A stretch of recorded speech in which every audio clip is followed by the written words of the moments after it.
Hola, en esta sexta entrega de la materia Teoría General de los Contratos hablaremos de la extinción y sus efectos.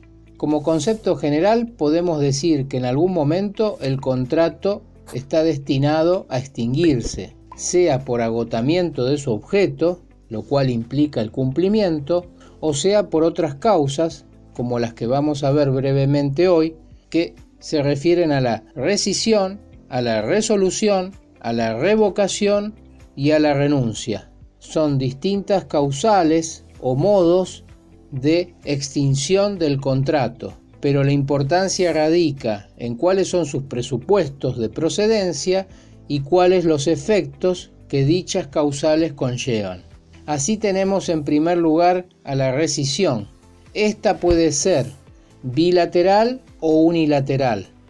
La rescisión bilateral o distracto es aquella que se produce por mutuo acuerdo de las partes contratantes.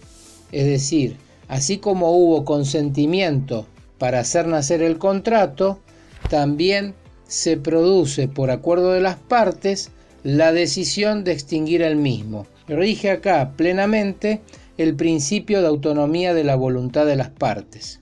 El artículo 1076 del Código Civil y Comercial de la Nación hace alusión a este punto y dice: rescisión bilateral. El contrato puede ser extinguido por rescisión bilateral. Esta extinción, excepto estipulación en contrario, solo produce efectos para el futuro y no afecta derechos de terceros. Este es el principio general.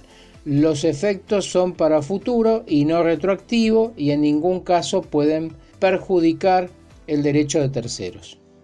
Luego tenemos a la rescisión unilateral. La rescisión, en este caso, al igual que la revocación y la resolución, como seguidamente veremos, puede ser también unilateral cuando el contrato o la ley habilitan esta posibilidad. El artículo 1077 hace alusión a estos supuestos de extinción unilateral del contrato y dice así: extinción por declaración de una de las partes.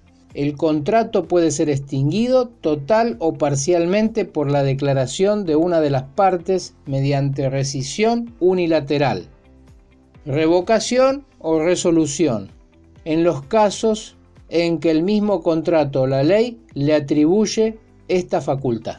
Es decir, la facultad de que una de las partes tiene de extinguir el contrato proviene de la ley o del propio contrato. ¿Por qué? De alguna manera es la excepción. Aquello que se hizo por el consentimiento no puede deshacerse por la voluntad de una sola de las partes, es decir, de forma unilateral. Y el artículo 1078 del Código Civil y Comercial de la Nación dispone pautas y consecuencias generales y comunes a la extinción del contrato por vía de rescisión unilateral, revocación o resolución, y que deben ser observadas. A título de ejemplo, el 1078 dispone que la voluntad siempre debe tener carácter recepticio, es decir, es una voluntad unilateral pero destinado al otro contratante. Se puede ejercer esta facultad extintiva unilateral por vía extrajudicial o judicial, y que también rige acá el derecho o el ius variandi, que implica poder cambiar la pretensión. Cuando yo pedí cumplimiento, luego puedo ir y pedir por la extinción, pero no a la inversa. Si pedí la extinción, no puedo luego cambiar y pretender el cumplimiento. Estas son pautas que admiten una solución legal o convencional en contrario.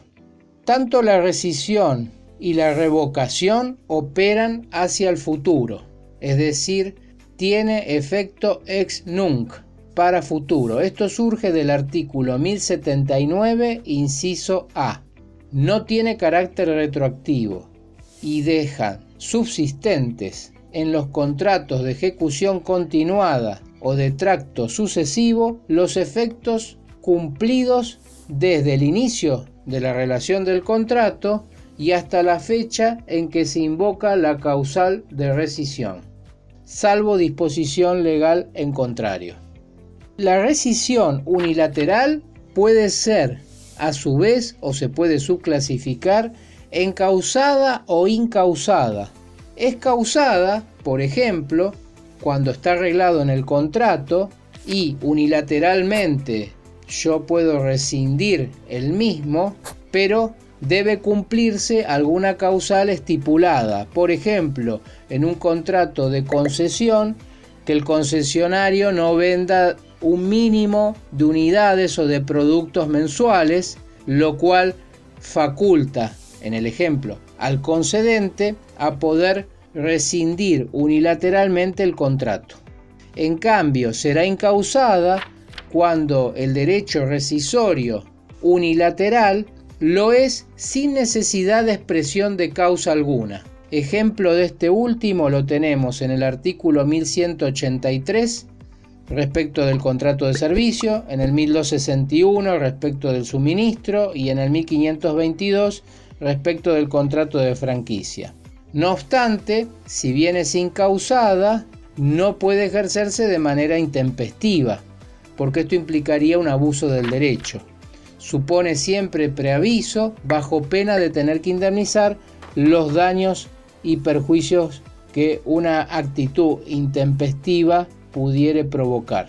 En última instancia, hay una solución general que propicia el artículo 1011 del Código Civil y Comercial de la Nación para los contratos de larga duración en el sentido que recién aludimos. En cuanto a la resolución, es la extinción de un contrato en virtud de una cláusula expresa o implícita contenida en el mismo. Es decir, es lo que vimos en una entrega anterior sobre la cláusula resolutoria implícita o legal y expresa o convencional.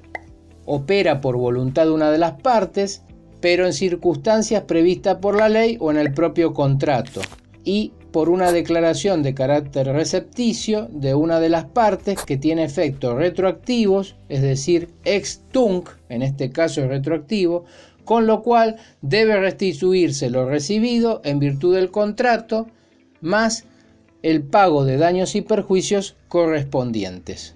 Por último, tenemos a la revocación y a la renuncia, y en este caso diremos que es la extinción del contrato en virtud de causas que están autorizadas en la ley. Es un acto jurídico, el de la revocación o la de la renuncia, por el cual una parte retrae la voluntad originaria que dio nacimiento al contrato y produce el cese de sus efectos desde ese momento, pero quedan firmes entre las partes y frente a terceros las consecuencias ya producidas. Es decir, opera por declaración de voluntad de una sola de las partes, que es recepticia, y estos efectos son para futuro, ex nunc. En este caso también, salvo disposición legal en contrario.